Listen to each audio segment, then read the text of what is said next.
अल्पसंख्यक मामलों के केंद्रीय मंत्री श्री किरण रिजिजू ने कहा है कि आप ये मत कहिए कि इस देश में मुसलमान सुरक्षित नहीं हैं। जब आप ऐसा कहते हैं तो अपने देश का ही अपमान करते हैं, क्योंकि इस देश में मुसलमान पूरी तरह से सुरक्षित हैं, अपने संवैधानिक अधिकारों का पूरी तरह से प्रयोग कर रहे हैं।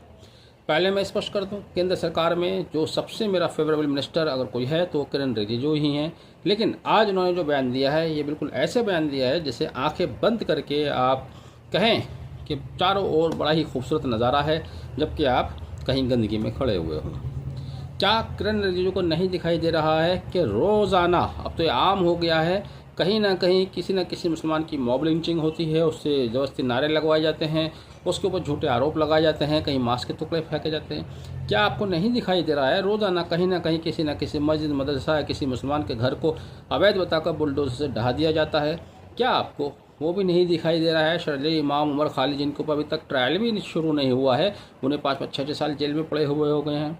क्या आपको ये भी नहीं दिखाई दे रहा है कि देश में रोज़ाना हत्याएं हो रही हैं, लेकिन एक सूर्य नाम के लड़के की हत्या किसी मुसलमान युवक द्वारा कर दी जाती है तो वहाँ पर कानून कुछ और है, वहाँ बुलडोजर चलते हैं, पूरे ख़ानदान जेल में चले जाते हैं।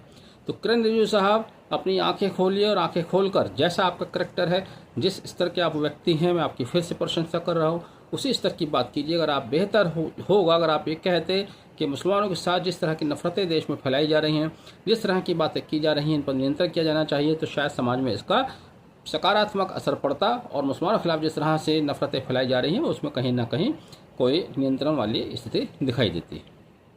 मेरा आपसे यही निवेदन है कि जो सत्य है वो बोलिए।